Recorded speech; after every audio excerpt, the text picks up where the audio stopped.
back again. Happy March March. 2nd. We're already into March of this year. Loving the weather. And we're just marching along in our study here in the book of Genesis. Humor. Very little. All right, so we've been looking at, as I said, the book of Genesis, of the beginning of Yeah. creation, the beginning of the line of the family of Jesus, the Jewish nation, the promises of God to Abraham, and they passed on to Isaac, his son, and now they're being passed on to his son Jacob. Yeah. And we're seeing here the beginning of the 12 begins. tribes of Israel. And we just got through with chapter 29.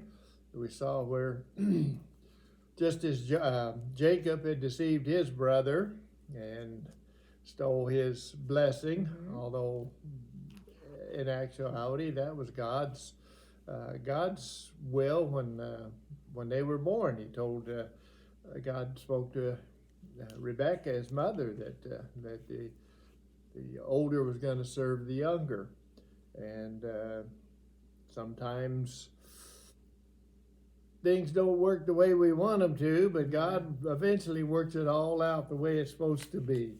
Yeah. And that's what happened here. But anyway, just as Jacob did some deceiving, why he got deceived and tricked into taking 2 wives. And we'll find out here pretty quick he takes a couple more wives, but he got tricked into taking 2 wives instead of just one. And the wife that he was tricked into taking, Leah, has already had 4 children, 4 sons. And these are the beginning of the 12 tribes of Israel. We have Reuben and Levi, Simeon, and who was the 4th one? Judah. And so now we go into chapter 30. And Rachel's a little upset. You know, we had Leah, of course, was jealous of Rachel because Rachel was the favored wife. Rachel was the one that Jacob really wanted, but he got tricked into taking Leah, and then he also was given Rachel as a wife. But there'd been some jealousy there. Now we see some jealousy rising up in Rachel. In the first part of chapter 30, it says, when Rachel saw she was not bearing Jacob any children, she became jealous of her sister. So she said to Jacob, give me children or I die.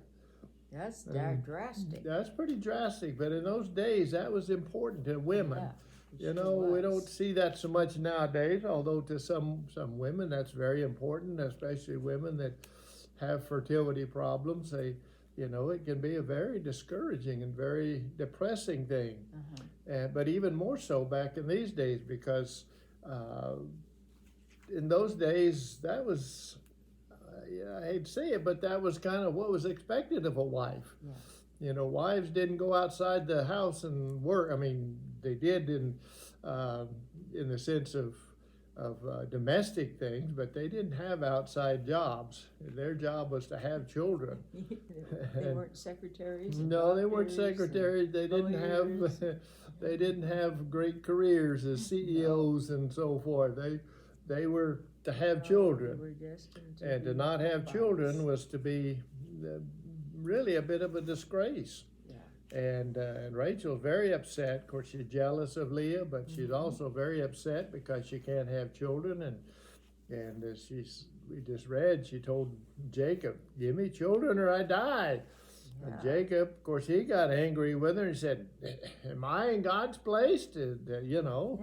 Apparently there's nothing wrong with Jacob because he's already had 4 sons with Leah. So apparently the problem's not with Jacob.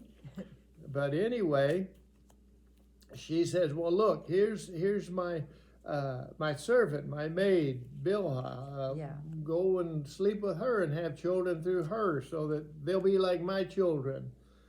Same thing that we saw with Abraham and Sarah when he. That's right, same thing. Yeah, when he had a child with Hagar, her maid, Sarah's maid. But that didn't turn out so good. That was not the one that God promised. We'll see in this case that God actually does use these sons that come through these maids. As we'll see, there's more than one maid, but anyway, he does what Rachel asks of him. And again, it shows how desperately they wanted children. I mean, how many wives today would tell their husband to go sleep with another woman so they could have children through her? You know, to them that was the ultimate, you know, to be able to have children. And if they couldn't have them themselves, then in essence it would be like a surrogate mother. Right. And that's exactly what happened in this case. So she gives Bilhah as a wife to Jacob, and she gets pregnant and bears him a son, and she named him Dan. Which I think has to do, let's see here, had a note written down here. Now, Dan means, similar to a word, means he judged or he vindicated. So in other words, he's saying, God's vindicated me. He's given me a son, only not through Rachel herself, but through Bilhah. And then she had a second son, Bilhah, had another son named Naphtali. Naphtali means my struggle. And Rachel said, I've struggled hard with my sister and I'm winning. It's almost like a competition now. It is. You know, the battle's on, you know, who's going to have the most kids, who can have the most sons. And so far Leah's ahead. She's had 4 sons. It's and 4 to 2. yeah, 4 to 2. Rachel's had 2 through Bilhah, her servant, her maid. But anyway, now it's like say, it's almost like a competition. And now we've got 6 sons. Jacob's got 6 sons here. So, again, Leah's seeing that Rachel's having children through Bilhah, so, and she's not getting pregnant anymore, so she said, well, I'll do the same thing. I've got a maid called Zilpah, and I'll have Jacob sleep with her and produce sons, and that's exactly what happens. She names the first one. Zilpah has 2 sons. First one's named Gad, which is happy. Good fortune, happy, good fortune, yeah. And then Asher, which also means happy. And verse 12. Verse 10 says, Leah's servant Zilpah bore Jacob a son. And Leah said, what a good fortune. So she named him Gad, which sounds like a word similar to good fortune. Then Leah's servant Zilpah bore him a second son. Leah said, how happy I am. Yeah. The women will call me happy. So she named him Asher, which again means happy. So it's like this is full-bore competition now. Now Leah's ahead 6 to 2. She's got 6, and between her and Zilpah, and Rachel's only got 2. Then there's an interesting situation. It says, during the harvest, Reuben, who was Leah's first son, Jacob's first son too, went out in the field and found some mandrake plants. And when he brought them to his mother, Leah, Rachel said to Leah, please give me some of your son's mandrakes. Supposedly mandrakes were thought to increase fertility. Yeah. It doesn't, probably doesn't do that, but at least at that time, it was superstition that they thought it would increase fertility. And again, we see the competition there. Leah says to Rachel, wasn't it enough you took away my husband? Yeah. Actually, you know, Rachel was the one that he wanted, but Leah now is saying, well, you took him away from me. Right. And now you want to take my son's mandrakes too? And Rachel said, very well, he can sleep with you tonight in return for your son's mandrakes. How big of her? Yeah, what a manipulation. I mean, it's just, I don't know. It's very strange here. It is. This is, again, as we've said, God uses all kinds of people, and certainly these people, Jacob, Leah, Rachel, they were not perfect people. They did a lot of manipulating and a lot of competition and jealousy, but whatever, God used them anyway. So anyway, Leah gets pregnant again, and she has a fifth son. And she says, she names him Issachar. It says, God's rewarded me for giving my servant to my husband. And then she conceived again and bore a sixth son, which it says, God has presented me with a precious gift. This time my husband will treat me with honor because I've borne him six sons. So she named him Zebulun. So now, Zebulun means honor. Issachar means reward. So now Leah has six sons, Bilhah 2, Zilpah 2, so we got 10 boys here so far. And Leah's had 6 of these, and the other 4 are through their maids. Yeah. And then later on she gives a birth also to a daughter. This is Leah still, and names her Dinah. It says, then God remembered Rachel. Yeah. He listened to her and enabled her to conceive. She became pregnant and gave birth to a son and said, God has taken away my disgrace. Yeah. She named him Joseph and said, may the Lord add to me another son. So she finally is able to conceive. Joseph means may he add, and she's wanting to have at least one more son. So after, verse 23, after Rachel gave birth to Joseph, Jacob said to Laban, send me on my way so I can go back to my own homeland. Give me my wives and children for whom I've served you, and I'll be on my way. You know how much work I've done for you. Well, he's been working for 14 years that we know of for Leah and Rachel. But Laban understands that God's blessing's been on Jacob. And he says, if I found favor, this is Laban, says to Jacob, if I found favor in your eyes, stay. I've learned by divination that the Lord has blessed me because of you. He added, name your wages and I'll pay you. So Laban knows that God is, even though Laban is, we'll see here and then later on, that he's not exactly a real godly person himself, but he knows that God is blessing Jacob. And that because of the blessing on Jacob, that Laban is also getting blessed. And so he wants him to stick around. He says, name your wages and I'll pay you. And so basically Jacob says, well, I've worked for you for these years. Your livestock has fared under my care, and the little that you had, this is verse 30, the little you had before I came has increased greatly, and the Lord's blessed you wherever I've been. But now, when may I do something for my own household? Yeah. Well, what will you give me? Or what shall I give you? Laban asked him. And Jacob says, well, don't give me anything, but you'll do this one thing for me. I'll go on tending your flocks and watching over them. Let me go through all your flocks today and remove from them every speckled or spotted sheep, every dark-colored lamb, that'd be like the black sheep, every spotted or speckled goat, and those will be my wages. And my honesty will testify for me in the future.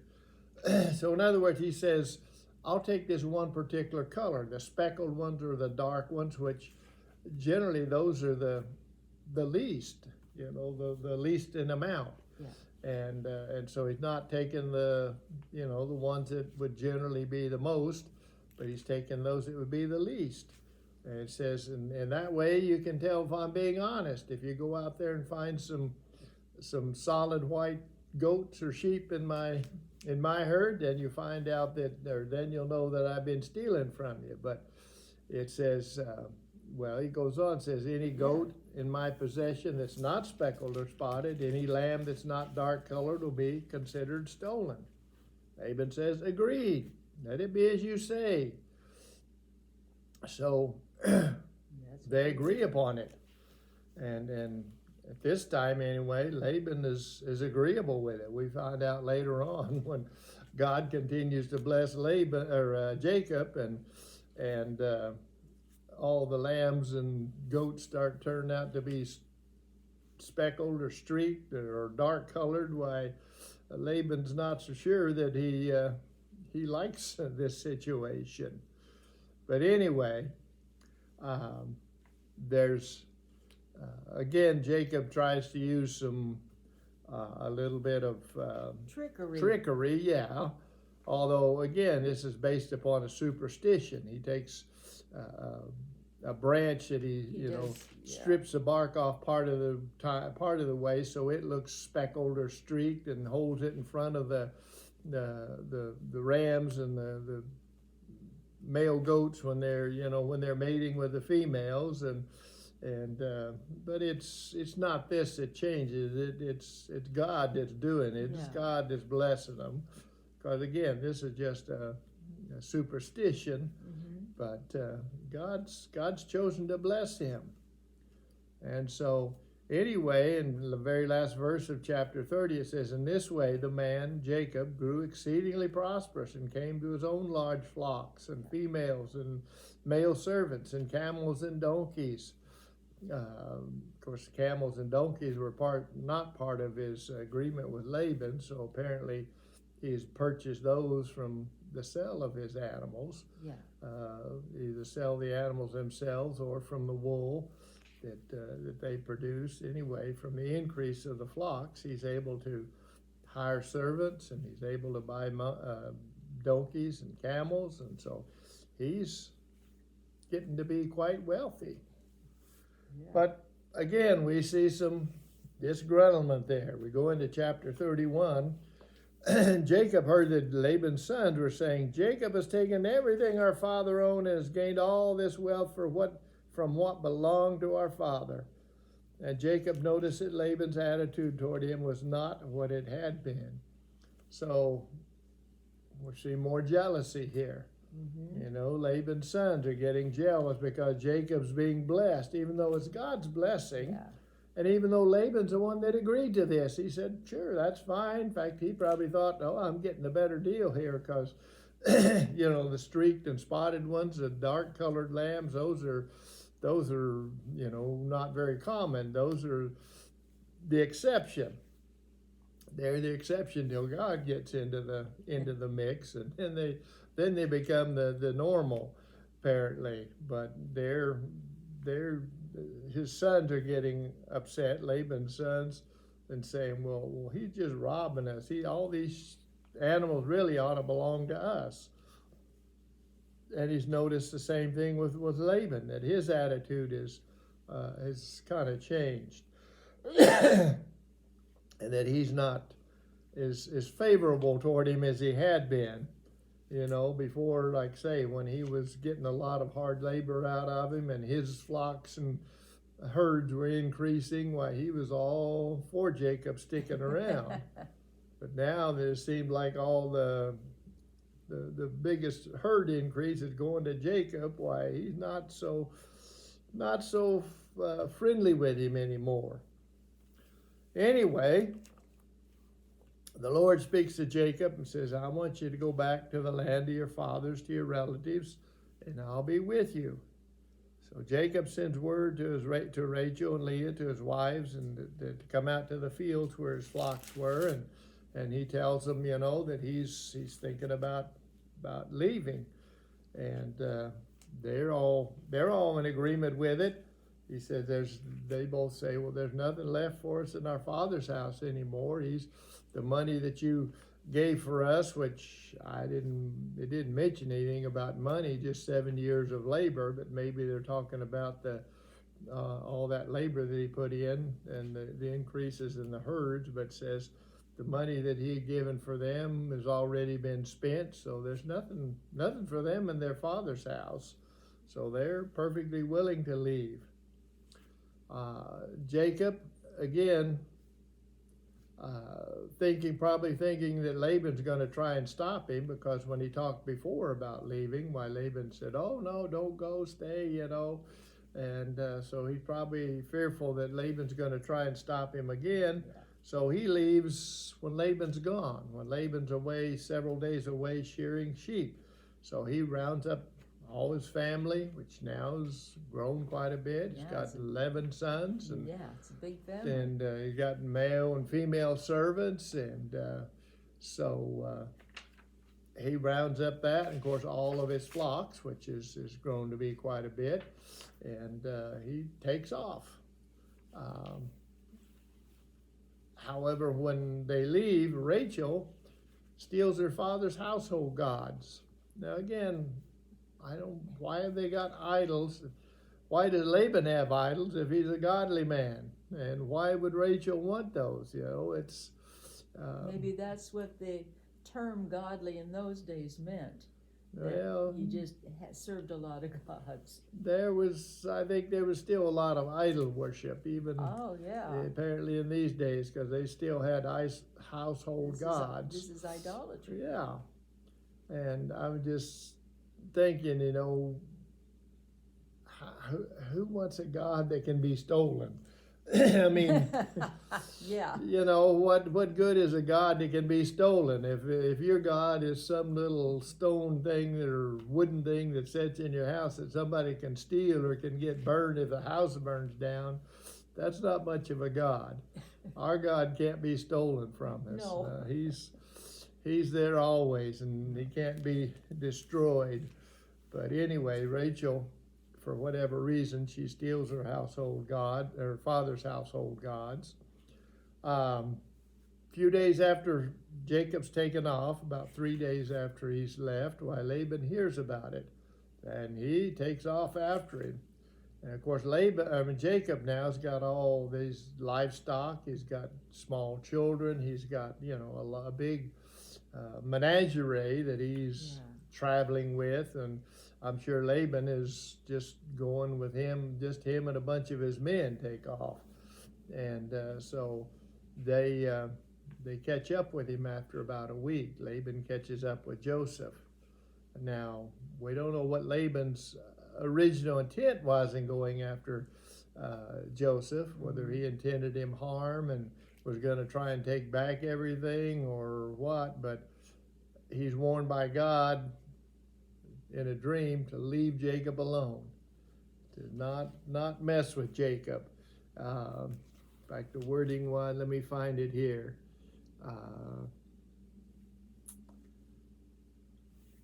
Okay. It says, be careful not to say anything to Jacob, either good or bad. So God warns him, don't mess with Jacob. So anyway, now they've overtaken him. And Laban's word to Jacob is, what are you doing? What have you done? You've deceived me. You've carried off my daughters like captives in war. Yeah. Why did you run off secretly and deceive me? Why didn't you tell me so I could send you away with joy and singing to the music of timbrels and harps? You didn't even let me kiss my grandchildren, my daughters, goodbye. You've done a foolish thing. I had the power to harm you, but last night the God of your father said to me, be careful not to say anything to Jacob, either good or bad. Now you've gone off because you long to return to your father's household. But why did you steal my gods? So first of all, he said, I wanted to have a big party for you, and so I can say goodbye and to my daughters and granddaughters and grandchildren. And, I can understand that, but I'm not so sure he would have had a big farewell party for him. I think he would have done everything he could to keep Jacob from leaving. And he's tell Jacob he could destroy him, but he's been warned of God. But why would he even say that? Why would he even tell him, well, I could destroy you? This is his son-in-law. This is the husband of his daughters. Why would he even tell him such a thing I could destroy you? But I'm not going to because God gave me a warning. If God hadn't warned him, what would he have done?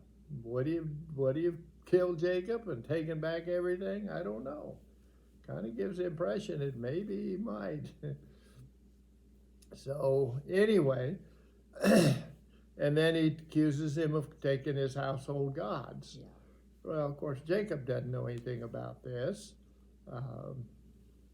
It was Rachel that took them, and she hadn't told anybody about it. So anyway, he tells him, let me find this. Well, verse 31, Jacob answered Laban, says, I was afraid because I thought you would take your daughters away from me by force, which is very possible.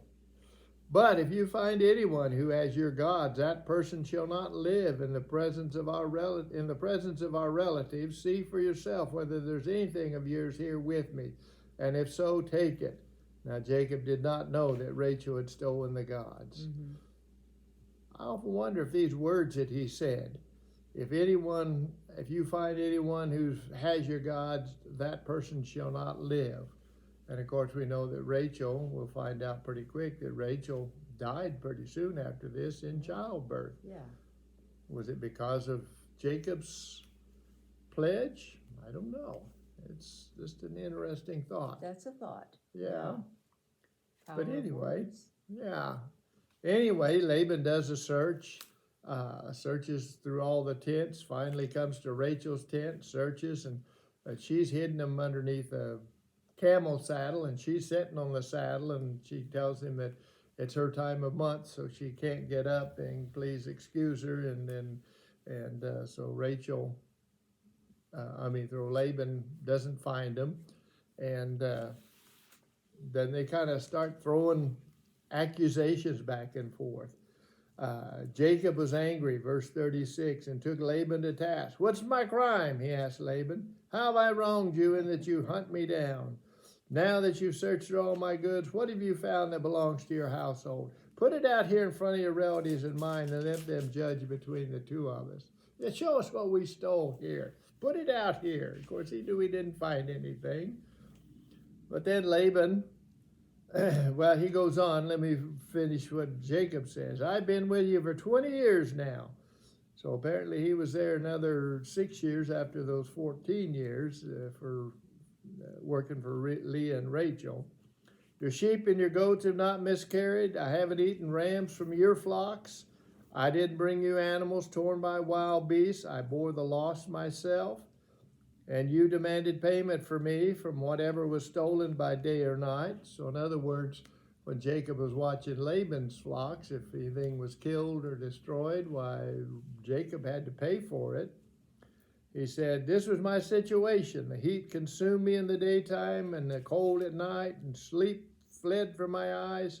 It was like this for 20 years while I was in your household. I worked for you 14 years for your 2 daughters and 6 years for your flocks, and you changed my wages 10 times. Now, we didn't hear about that earlier, but apparently,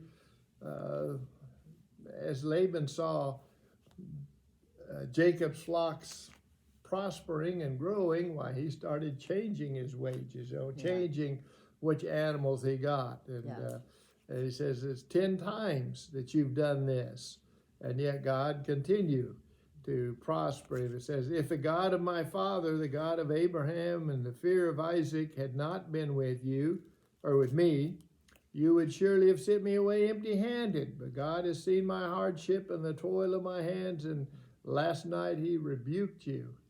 And so he's saying, it wasn't you that prospered me, it was God. It's God. You tried to cheat me. You changed my wages 10 times, trying to cut down the amount of amount of animals that I could get. But God prospered me anyway. Then Laban answers, the women are my daughters, the children are my children, the flocks are my flocks. Well, he's given these Leah and Rachel to him as wives. And yet he's still claiming them. They're my daughters. Yes, The children are my children. The flocks are my flocks. All you see is mine. And again, he's saying, oh, I'm the one that's blessed you. You know, all these animals, they belong to me. Well, that's not necessarily true. They might have come out of his animals, but this was what he agreed with. He agreed to pay Jacob these wages. God is the one that blesses. Yeah, people. God's the one that blesses. Sometimes He people is. don't understand that, and they get jealous when they see somebody prospering, and especially when they're not prospering. But anyway, he claims that they're all his. And yet, what can I do today about these daughters of mine, or about the children they have borne? My goodness. Let's make a covenant, you and I, and let's let it serve as a witness between us. So finally, some reason prevails here, and Laban agrees to make a covenant with him. And they build a pile of stones there, and they said, you know, don't let either one of us go past this for Basically, they for evil towards the other, for harm toward the other. So that's And, the evidence of their covenant. Right. The pile of rocks. The pile of rocks, yeah.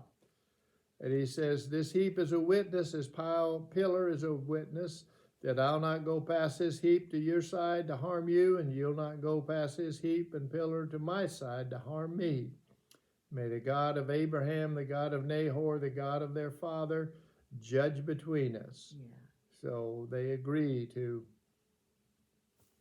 I guess you could say they agree to disagree to a certain extent, Yeah. but I mean, Laban still claims it all belongs to him, but Yeah. Jacob says, you know, it's God's, and he's the one that's given it to me.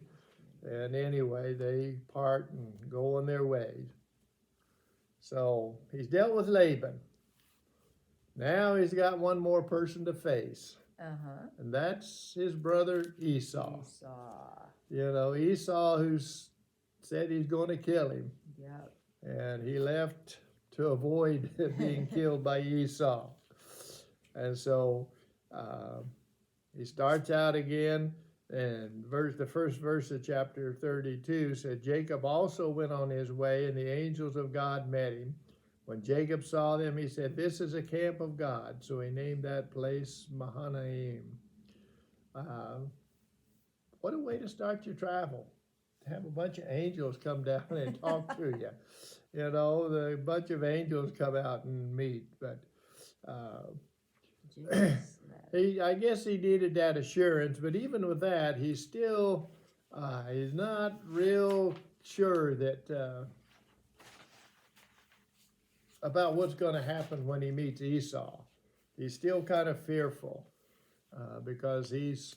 well, they didn't leave on the best no, terms. they didn't leave on good terms at all. Like I said, Esau had already pledged to kill him. Yeah. So anyway, he decides to try and appease Esau. He sends out these messengers ahead of him, first of all, to let him know that he's coming.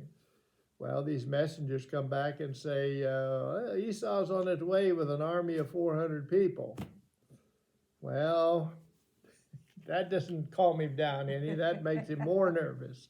Says, oh no, you know, he's coming to wipe us out. He's coming to get even. And so he decides to divide. First of all, he divides the household and flocks into two different groups. I guess thinking if he attacked one group that maybe the other group could escape. But then he also does something else. First of all, he reminds himself and reminds God of God's promises, and he prays for God's rescue from Esau. He acknowledges his own unworthiness and acknowledges that all that he has come from God, which, you know, that's good. We need to recognize that. And whatever we have, it all came from God. It's not ours. And we're not worthy of it. God just loves us enough. He blesses us anyway. But he doesn't stop there. He you know, it's good to pray, but then sometimes we need to do certain things to pave the way for us. And in this case, Jacob sends out, takes several hundred animals, donkeys, camels, goats, and sheep, divides them into 3 different groups, and he sends out a herdsman with each group, but he splits them up. You know, you go out first, and then wait 20 minutes, and then we'll send the next herd, and so forth. And he said, when you come to Esau, why, you tell Esau, these are presents for you. These are presents from Jacob. Yeah, hoping that, you know, if Esau still got hostile intents, that all these gifts will make a difference. Will ease those hostilities. Nice gifts. During this time also, we come up the time when Jacob wrestles with well, they call it an angel, or well, it just says he wrestles with a man. Let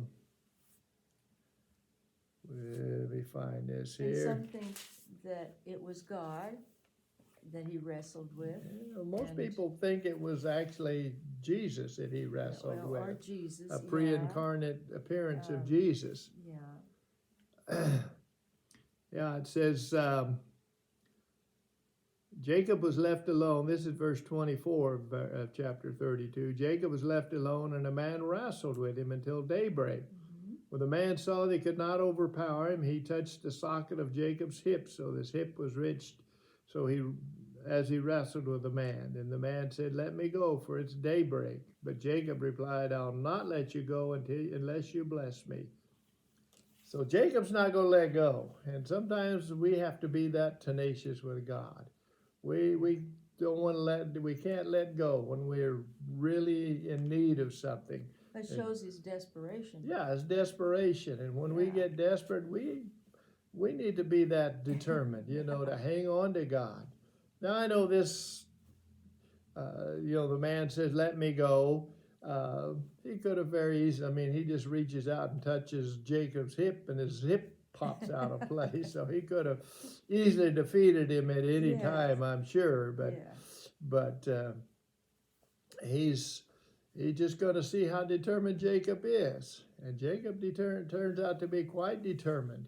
And he says, "I'm not going to let you go. I'm not going to let you go unless you bless me." And like I say, we need to get a hold of God in the same way in our prayer and say, "God, I'm not letting you go. I'm not letting go of this prayer until you bless me, until you give me an answer to it." When we're in dire situations, we need to have that kind of tenacity that Jacob had. And then the man says, the man asked him, "What's your name?" "Jacob," he answered. Then the man said, "Your name will no longer be Jacob, but Israel, because you've struggled with God and with humans and have overcome." So this is where God changes Jacob's name to Israel. Of course, that's where we get the name of the nation. And Israel means God fights. Yeah. And so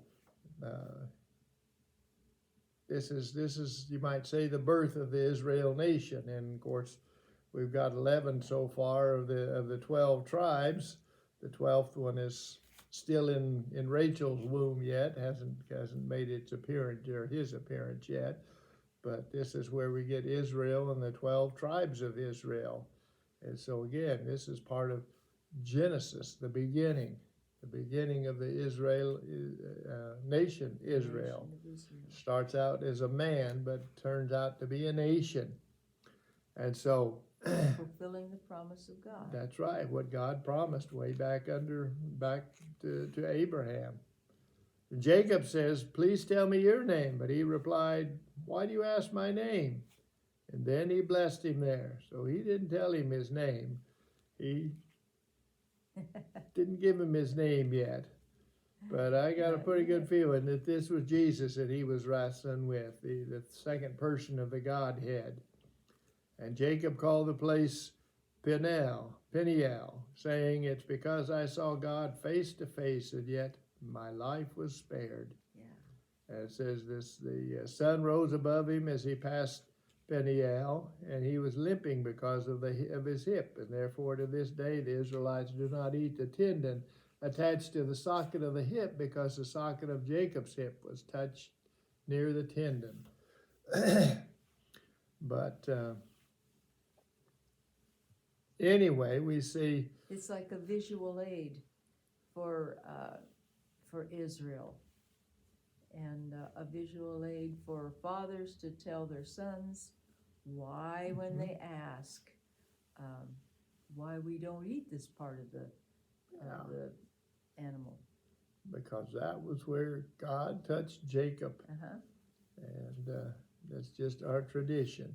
Mhm. But I think we'll end there. The end of chapter 22, or 32. Next week we'll find out what happens when Jacob meets Esau. So you want to stay tuned to find out, because otherwise you'll never know. Unless you read the book, I guess. If you've read the book, you already know. And But hopefully anyway, you have read the book. yes, hopefully you have read the book.